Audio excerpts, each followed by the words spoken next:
You don't have to hold your bladder, cause it's time for the...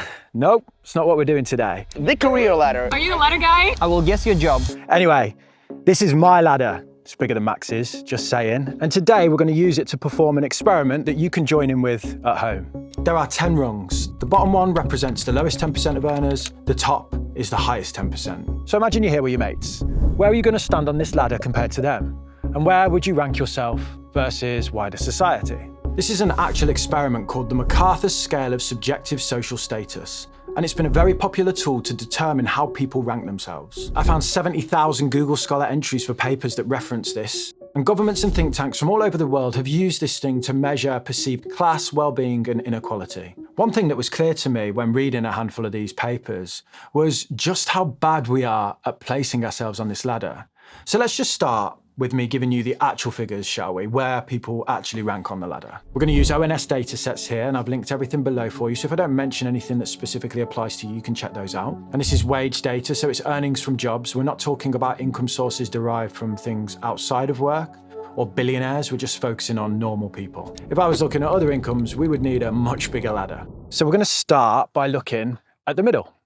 For the whole of the UK, the average weekly wage is £728. We'll display the annual figures next to this as well for you. The North East has the lowest average at £661 a week. London is the highest at £853. And there's a clear north-south divide. It's there for all to see in the data.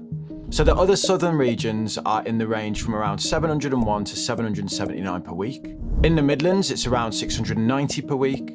And in the other northern regions, it's similar to the Midlands. It's in the upper 600s per week. Scotland bucks the trend of the further north, the lower the money. £740 per week puts you in the middle here. Maybe it's just the sheer amount of high-paying jobs in the energy sector that moves up the middle point. In Northern Ireland, it's £671 per week. And in Wales, don't worry, I didn't forget about you, it's £684. So if you want to be the richest person in your friend group, I think the moral of the story is get yourself some Geordie mates. They're a great laugh and they're almost guaranteed to be poorer than you are.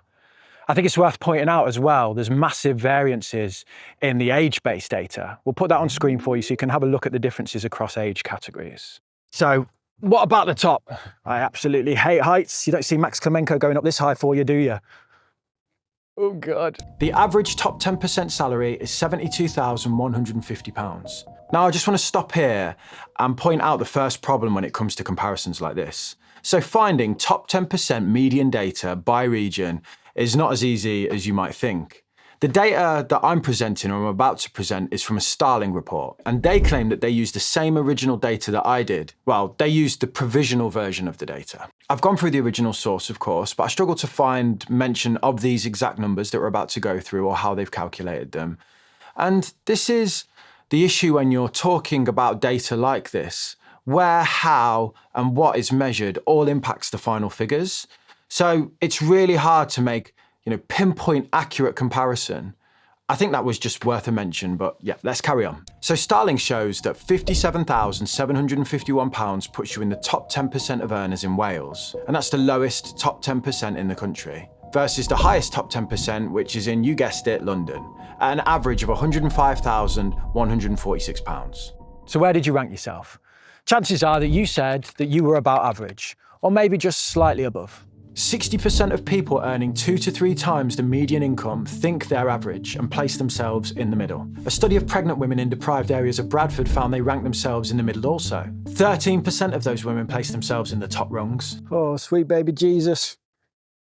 The dizzying heights of... The New Statesman compiled this interactive table that shows us how people rank themselves. So here is the average income at the time. Yet 22% of people with an income significantly below this think they are average.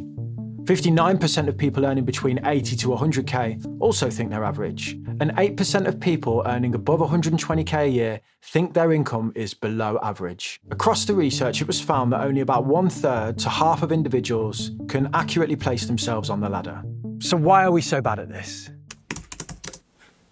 One of my favourite ever episodes of Keenan and Kel is called Doing It the Hemingway. Keenan, as he often did, falls in love with a girl called Brianna. Brianna. Hey, Keenan, her name's Brianna! And as a sign of his love, he decides to climb the tallest building in Chicago and hang up a sign. Man, that's a long way down. Oh, yeah, that is a long way down. This was once the tallest building in the world. Today it's called the Willis Tower, but back when I watched the show, it was named after the company who built it. Sears department store company, the Sears Tower. These were America's first great retail giant. The topping out of this massive tower in 1973 marked the start of the decline for this retail giant. Because in a rather lovely twist of fate, the executives of Sears, riding high on their success, perched above the streets of Chicago in both the metaphorical and literal sense, couldn't see that the ground beneath them was shifting. From high up in their ivory tower, they lost sight of what it meant to be lower down. Bit of a weird angle for you, this one, isn't it? You like that? Donald Katz in The Big Store described how Sears executives became increasingly corporate, suburban, and insulated. They underestimated the threat of competition like Walmart because the exec team had basically become so rich and wealthy that they couldn't imagine ever shopping there themselves. And they lived in communities of people that were the same. So when they asked around, they were all like, I wouldn't shop there. So they thought no one would. The homophily effect describes a universal tendency for others to associate with groups who are similar to themselves. Just think of that stereotypical high school dinner hall and the social cliques that you get within it. When we're asked to rank ourselves, we tend to think of the people around us who tend to be similar to us, and then we extrapolate outwards and assume that the broader population shares similar characteristics to this. It's called availability or reference bias. It's probably why the housewives in Bradford thought they were at the top of the ladder, because in their group, they maybe were. And it's why those earning over 100K often say that they feel average, as they likely work in environments with people that earn a similar amount to them. So do you earn more than your friends? Well, from an anthropological, don't know if I said that right, from a human perspective, you likely earn the same as them because as birds of a feather flock together, you're going to likely work with people who earn similar amounts to you. You'll know and live with people, you'll associate with people that are from similar walks of life than you. But I don't think we should stop there, right? So maths and statistics has an answer of its own. And it says that statistically, you're likely to be the poorest person you know. You're also likely to be the loneliest and ugliest. Scott Elfeld in 1991 described what is known as the friendship paradox. So this is the statistical observation that your friends probably have more friends than you. This diagram highlights the paradox. Sue, who has lots of friends, is pushing up the average amount of friends for everyone else on the chart. So the number on the left is how many friends that person has, how many connections. And then in brackets, that number is the mean average. Notice how most people have a higher amount of average connections than actual ones. So statistically, this shows you're more likely to have friends with more friends than you. Popular people have more friends, so they are more likely to be your friend. Friendship groups probably have lots of individuals with a few friends and then a couple of people that have lots of friends because they're more popular. And these people connect all different friendship groups and boost everybody's average up. So what does this have to do with money?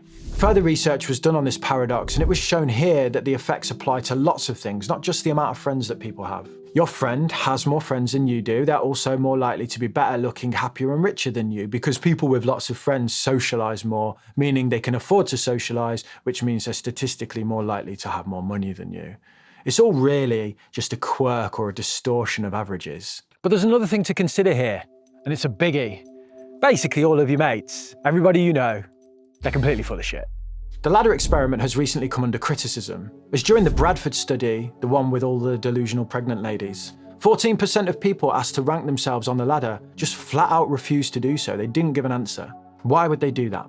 At the start, I asked you to imagine that all of your friends were with you when you stood on the ladder. I wanted you to consider if you were in the presence of other people, would that influence your answer at all? Would public knowledge of your position make you feel uncomfortable answering the question? Is it uncouth to say you're at the top of the ladder or embarrassing to point out that you're at the bottom of it? Would you then refuse to answer? Or would you potentially lie? Maybe the percentage of housewives putting themselves at the top weren't delusional with their standing in society, they were simply over-exaggerating it. There's a big difference between knowing your place on the ladder and then communicating that to others. There was a survey that polled 1,181 US adults, and it revealed 61% of Americans had lied to their co-workers about their salary. I mean, who's to say they ain't lying in this survey, right? They found that the trend spiked with younger people, where nearly 70% admitted to lying about what they earn. And the survey concluded that this was a result of feeling underpaid. But they also noticed a similar spike amongst those earning $150,000 or more. Nearly 80% admitted lying about their salaries there. Maybe people just don't want to be seen to be at the extremes. Imagine clicking on a video because you want to see how you compare to your friends, and you get told by some guy up north on a beach who statistically has absolutely no mates, just his 10-foot ladder, that the base for comparison across multiple academic disciplines is irrelevant. Whether it's poor data, poor comparison, or just porcupines, the ways in which we figure out where we stand on the ladder are often wobbly at best. The comparisons that you make to the people around you are based on limited observational data, cognitive bias, and half-truths. Let's be frank, sometimes, a lot of the time, it's just lies. This is not the foundation on which you get a solid understanding of where you sit. Comparison in this way is like sticking a ladder in the sand. Get me the f*** down from this thing.